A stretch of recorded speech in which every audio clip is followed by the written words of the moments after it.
왜 나는 이 만화를 사랑해서. 여러분, 치사하게 다구리 친 놈이 잘못했을까요? 아니면 잘난 척하다 알고도 당한 놈이 잘못했을까요? 역대급 대결이었던 자강두천 히소카 대 클로로, 그 복잡하디 복잡한 싸움의 전말을 함께 살펴보죠. 대결 성립. 히소카는 클로로와의 목숨을 건 1대1 결투를 벌였지만 냉정하게 클로로 입장에선 이 대결을 들어줄 이유가 전혀 없었습니다. 히소카가 제넨을 도와주긴 했지만 히소카 때문에 우보긴과 파크노다를 잃었다 해도 과언이 아닙니다. 사실 클로로 입장에선 히소카를 당장 죽이지 않은 것만으로도 엄청난 인내를 발휘한 셈이죠. 하지만 끈질기게 뒤를 쫓는 히소카라는 변수를 이제는 확실히 처리해야만 하는 시점이 왔습니다. 여단의 다음 목표인 카킹 왕국의 삼신기 탈취, 그리고 블랙 웨일호라는 거대한 폐쇄 공간으로의 진입, 이 중요한 작전을 앞두고 등 뒤에 히소카 같은 시한폭탄을 매달고 갈 수는 없었기 때문입니다. 결국 클로로는 결심합니다. 히소카를 확실히 잡아주길 거미줄을 치기로 말이죠. 그는 1년이라는 시간 동안 승률 100%의 전장을 설계했고 그 완벽한 함정 속으로 히소카를 초대한 겁니다. 물론 히소카 역시 이 모든 게 클로로의 치밀한 준비라는 걸 알고 있었습니다. 하지만 그는 거절하지 않았죠. 오히려 상대가 준비한 그 완벽한 계획을 정면으로 부수고 승리할 때 얻는 희열이야말로 히소카가 살아가는 이유였으니까요. 그렇게 한 명은 완벽한 제거를 위해, 다른 한 명은 극한의 희열을 위해 천공 격투장 플로우 마스터전이라는 화려한 무대 위에서 두 사람의 잔혹한 사투가 시작됩니다. 사전 작업, 완벽한 설계를 위한 빌드업. 전투의 서막은 클로로가 샤르나크에 빌려온 능력 블랙 보이스로 시작됩니다. 안테나를 꽂기만 하면 상대를 조종할 수 있는 단순하지만 치명적인 능력 하에 가벼운 공방전이 오가던 찰나 갑자기 심판의 몸이 폭발하며 두 번째 능력이 드러납니다. 유성과 장로에게서 가져온 선앤문, 왼손은 플러스와 오른손은 마이너스의 각인을 새기고 이 두 각인이 맞닿는 순간 폭발을 일으키는 능력입니다. 특히 이 능력은 4후 내으로 강화되어 한 번 새겨진 각인은 능력을 해제해도 사라지지 않는다는 기괴한 특성을 가졌죠. 이어서 클로로는 이 전투의 핵심 시스템인 책갈피를 공개합니다.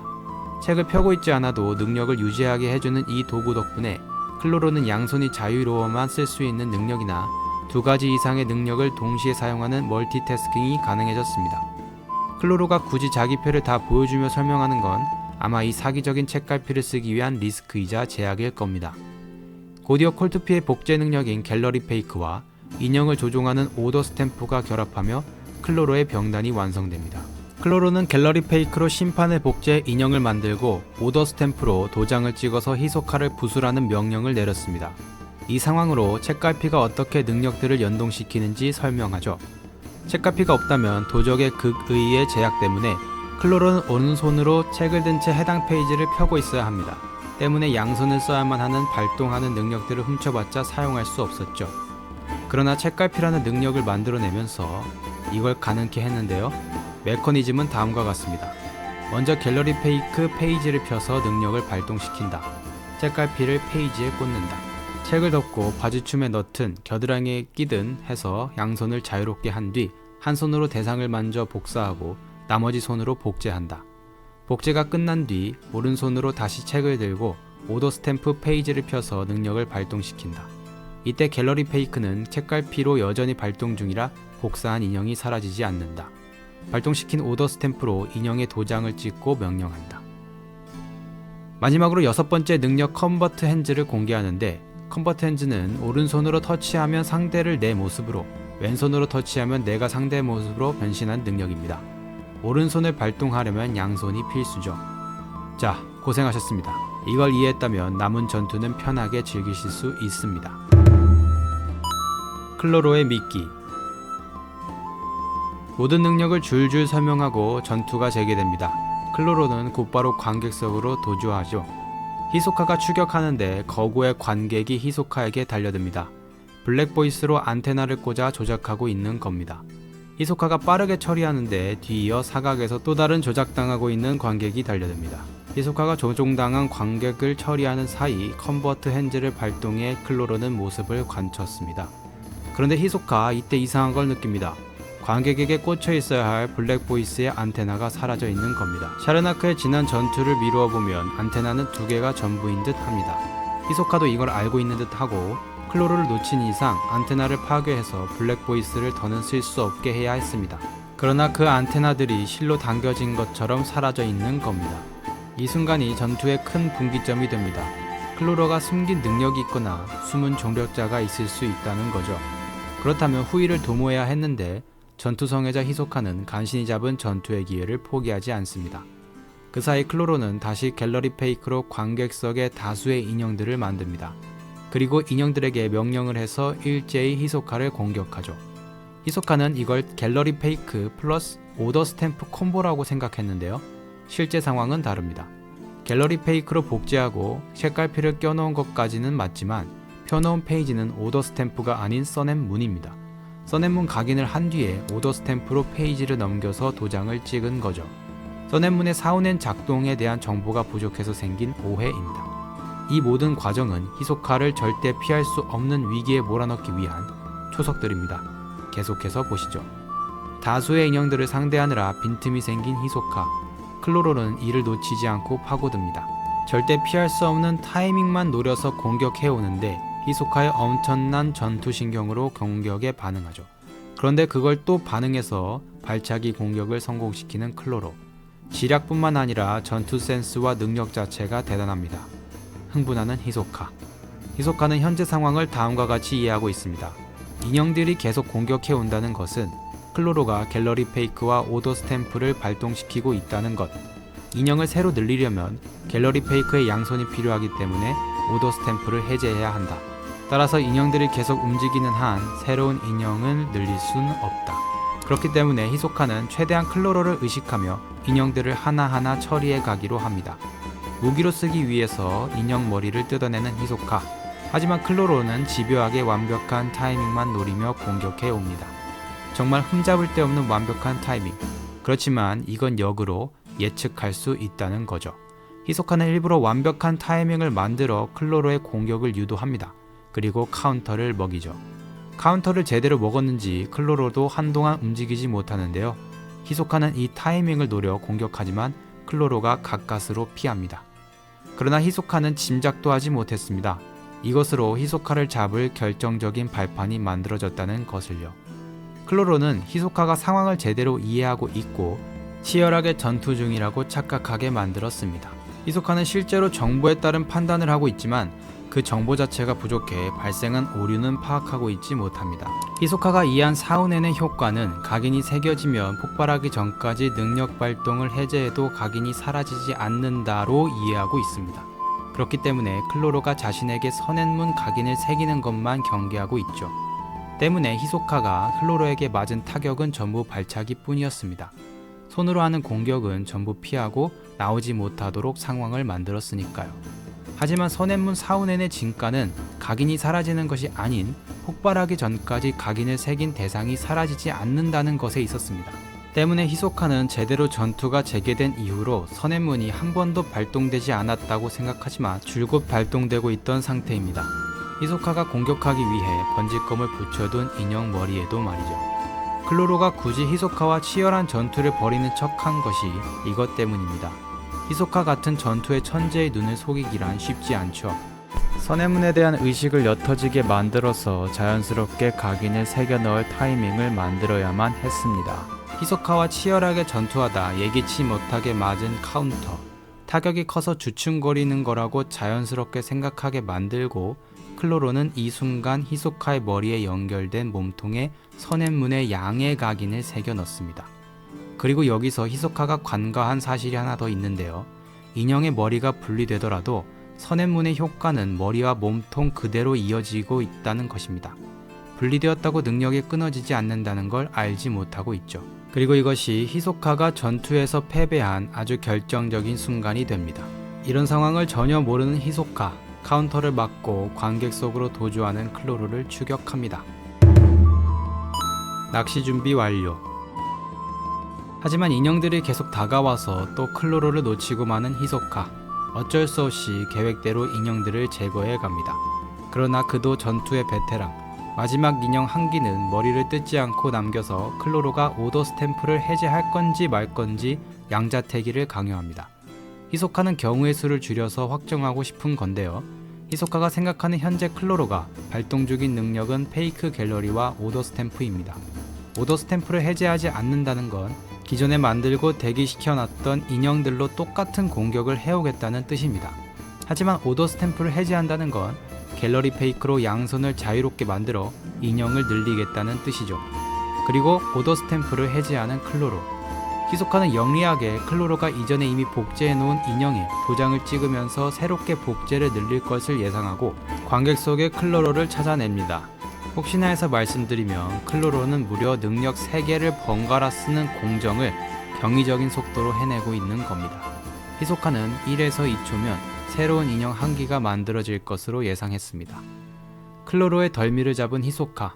지금 히소카는 클로로가 갤러리 페이크 플러스 다른 능력을 발동 중이라고 생각하고 있습니다. 오더 스탬프가 사라진 인형은 여전히 남아있기 때문이죠. 그러나 히소카는 여기서 부족한 정보 때문에 클로로에게 노란하고 있습니다. 실제 상황을 말씀드리면 오더 스탬프를 해제한 당시 갤러리 페이크는 유지하고 있을 거란 히소카의 생각과 달리 클로로는 갤러리 페이크 역시 해제한 상황이었습니다. 선앤문의 효과로 갤러리 페이크를 해제해도 인형은 사라지지 않죠. 그리고 관객 속에 숨어있는 콜트피에게 갤러리 페이크 능력을 다시 돌려줬습니다. 이유는 후에 설명드릴게요. 즉 현재 클로로는 2가지 능력을 발동할 수 있는 상황입니다. 먼저 관객 속에 숨어들어서 컨버트 핸즈를 발동시킨 뒤 관객 하나를 자신의 모습으로 변신시켜 가짜 클로로를 만들었습니다. 이건 양손이 필요한 능력이죠. 그리고 컨버트 핸즈에 책갈피를 꽂아두고 블랙 보이스를 발동시킨 뒤 가짜 클로로에 안테나를 꽂아서 조작합니다. 히소카는 가짜인 줄도 모르고 신나게 클로로를 공격하는데 마지막 순간 클로로의 목 뒤에 안테나가 꽂혀 있는 걸 발견합니다. 이때 클로로는 컨버트 핸즈와 블랙 보이스를 모두 해제했습니다. 가짜 클로로가 감객 모습으로 돌아오면서 히소카는 비로소 선앤문 사우넨의 진짜 효과를 깨닫게 되죠. 기존 히소카가 생각했던 클로로는 갤러리 페이크 플러스 어떤 능력을 사용 중이라고 생각했었습니다. 그런데 지금 가짜 클로를 잡으면서 밝혀진 건 컨버트 핸즈 플러스 블랙 보이스죠. 갤러리 페이크는 해제되었다는 소리예요. 그런데 가짜 클로로를 공격할 때 쓴 인형의 머리는 사라지지 않고 있는 상황. 컨버트 핸즈와 블랙 보이스를 사용 중인데도 갤러리 페이크가 해제되지 않고 발동 중이라는 소리죠. 즉 선앤문의 사우넨 효과로 이미 각인이 된 인형은 갤러리 페이크가 해제되어도 사라지지 않는다는 걸 비로소 깨닫게 된 것입니다. 여기서 이미 히소카의 패색은 짙어진 상황입니다. 선앤문의 효과를 처음부터 오해하고 있었기 때문에 히소카가 세웠던 모든 전투 계획이 틀어졌기 때문이에요. 반면 클로로는 일부러 진실을 덜 알리면서 히소카의 오해를 유도했고 그에 맞춰 전투를 진행해왔죠. 즉 히소카는 이미 클로로가 계획해둔 대로 움직이고 있었단 소리입니다. 정상적이라면 히소카는 이제 클로로를 잡는 게 아니라 이곳에서 빠져나가는 것이 상책입니다. 하지만 이대로 도망치면 클로로가 또 언제 싸워줄지 모릅니다. 그리고 만약 인형을 제조하는데 선앤문을 각인하는 과정이 추가되었다면 애초에 클로로가 같은 시간 내에 만들어놨던 인형의 수가 줄었다는 뜻입니다. 앞으로 2에서 30채 정도만 부수면 될 거라고 생각하고 할만하다고 판단하고 도망치지 않는 히소카. 그러나 히소카는 콜트피가 지금도 계속 열심히 인형을 복제하고 있다는 걸 꿈에도 모르고 있습니다. 월척이요. 상황을 조금 돌려서 히소카가 막 가짜 클로로를 처리한 상황으로 돌아가 보죠. 클로로는 곧바로 컨버트 핸즈와 블랙 보이스를 해제합니다. 그리고 선앤문과 오더 스탬프를 발동했죠. 일부러 복제들을 날뛰게 해서 혼란을 유도한 다음 활동을 용이하게 만들어 콜트피가 복제해둔 인형에 미친듯이 선앤문 각인을 새기며 오더 스탬프를 찍습니다. 지금은 그동안 인형을 만들 때보다 압도적인 속도를 낼 수 있습니다. 그동안 공정은 갤러리 페이크만 발동, 양손으로 인형 복제, 책갈피를 갤러리 페이크에 꽂고 선앤문 발동, 선앤문을 인형에 각인, 오더 스탬프 발동, 도장을 인형에 찍음. 심지어 이걸 인형 하나를 만들 때마다 계속 반복해야 합니다. 그런데 지금 공정은 선앤문 발동, 책갈피를 선앤문에 꽂고 오더 스탬프 발동. 이 상태로 인형 전부에 왼손으로 각인과 도장을 찍으면 됩니다. 히소카는 원래의 공정이 1에서 2초면 인형 한 채가 만들어진다고 생각했습니다. 그럼 훨씬 간소화된 아래 공정은 어마어마하겠죠. 반대로 콜트피 없이 클로로 혼자였다면 절대 만들 수 없는 숫자라는 뜻입니다. 준비가 끝난 뒤 클로로는 해설자의 마이크를 뺏어서 모든 인형에게 명령을 내립니다. 당초 20에서 30채를 예상했던 것과는 달리 무려 200채가 넘는 인형이 히소카에게 달려옵니다. 히소카는 이제야 패색이 짙어진 것을 깨닫습니다. 그런데 그는 역시 전투성애자. 패색이 짙은 상황에서 오히려 흥분합니다. 자신이 예상했던 것보다 10배 많아진 것 뿐입니다. 10배 더 없애면 됩니다. 현재 클로로가 발동 중인 능력은 오더 스탬프 플러스 선앤문. 히소카가 다가오는 인형들을 처치하는데 여념이 없을 때 선앤문을 해제하고 블랙보이스를 발동합니다. 그리고 클로로는 마이너스 각인을 새겨놓은 관객에게 남은 안테나 하나를 꽂습니다. 그러곤 히소카가 의식하지 못하게 히소카 머리와 연결된 머리의 몸통 가까이 웅크려 숨으라고 명령하죠. 그리고 히소카가 무기로 쓰던 머리를 손으로 짚는 순간 클로로는 블랙보이스로 마이너스 각인을 새겨놓은 관객에게 히소카와 연결된 몸 플러스 각인이 새겨진 몸을 만지게 합니다. 플러스와 마이너스 각인이 만나서 폭발하게 되고 몸이 폭발하니 같은 낸으로 만들어진 머리도 함께 폭발하게 됩니다. 히소카는 이 허를 찌르는 공격으로 왼손가락을 잃습니다.